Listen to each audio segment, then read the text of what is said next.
如果你每天不知道吃什么，那么就来关注一下我家的菜谱。Hello， 大家好，我是阿鹏。今天阿鹏呀就给大家分享一个客家盐水鸭的家常做法。这样做的鸭子质地紧实，口感饱满，入口的肉质细腻而不柴，而且最主要的是做法简单易学，无需要复杂的调料，还有烹饪技巧，哪怕是厨房新手在家里就能轻松操作的。好了，接下来就跟着我的视频一起来了解一下吧。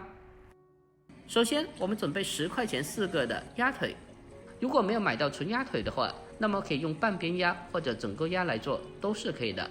家里人呀比较爱吃鸭腿，那么我就用纯鸭腿来做了。我们将鸭腿买回来后需要给它处理一下，先把鸭腿上残留的一些鸭毛检查一下，给它拔除干净，然后再去掉里面多余的一些肥油，之后再将鸭腿给它里里外外的都清洗干净。我们将鸭腿完全的清洗干净以后，控干水分捞出来备用。下一步我们再准备个铁锅，往里面添加大概250克左右的食盐。将食盐下锅以后，我们开小火给它慢慢的翻炒一下，先把食盐炒热。我们开小火给它持续的慢炒大概2分钟之后，接着再准备适量的八角、桂皮、香叶还有丁香、花椒少许。我们将准备好的小料倒进食盐里面，然后再继续的开最小的火慢慢的翻炒大概1分钟左右，将所有的香料全部都炒出香味。我们在翻炒的时候需要注意，不要将香料炒糊掉了，只需要把小料慢慢的小火炒香即可。我们将香料全部炒香以后，接着先给它盛出来晾凉备用。下一步我们再把鸭腿控干水分放在大盆里面，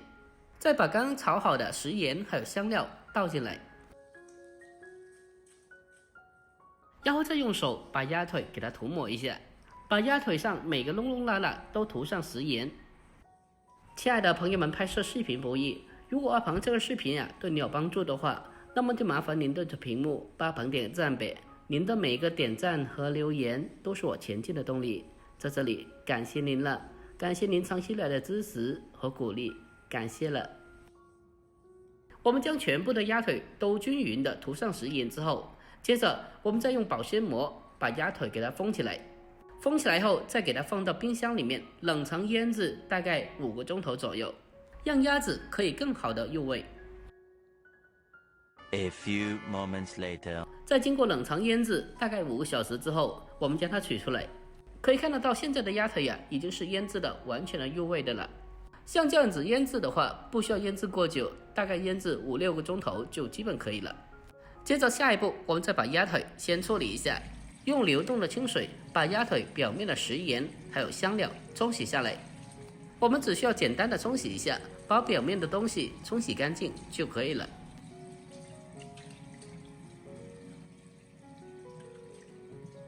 我们将所有的鸭腿全部冲洗干净以后备用。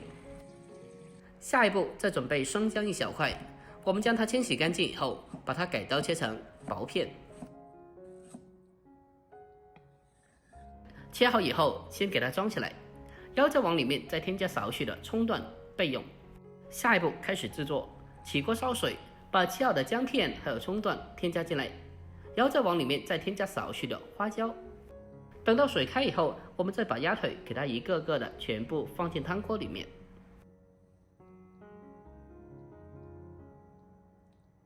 用筷子将它整理一下，让鸭腿可以全部的浸泡到汤水里面。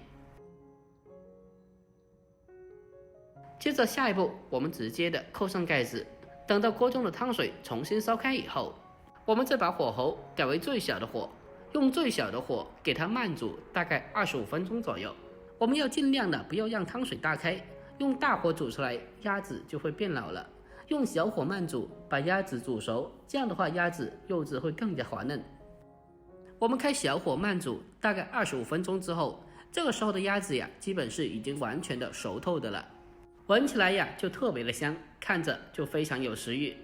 接着我们将鸭腿给它控干水分捞出来，先装在盘子里面。出锅以后，我们需要将鸭腿给它完全的晾凉，这样子的话鸭腿的肉质会更加的紧实又细腻。把鸭腿完全的晾凉以后，下一步我们进行改刀处理一下，把鸭腿给它分切成均匀的小块。大家现在可以看一下，这鸭腿的肉质呀是非常的紧实又细腻的。全部砍好之后，我们再将鸭腿整齐的摆入盘中，最后再淋上少许的原汤，再添加一根香菜点缀一下就可以了。就这样子，一道简简单单的又非常好吃的一款客家盐水鸭就已经制作完成了。按照我这方法做出来的盐水鸭，它的质地紧实，口感饱满，保留了鸭子的原汁原味，吃起来滑嫩不腥又不柴，特别的好吃。最关键的是做法简单易学，不需要复杂的调料，还有烹饪的技巧。如果大家也喜欢的，可以收藏起来，改天也试做一下。好了，今天视频就到这里，喜欢的记得点赞、关注、留言并转发哦。关注我，关注天天相见厨房，我是阿鹏，我们下期再见。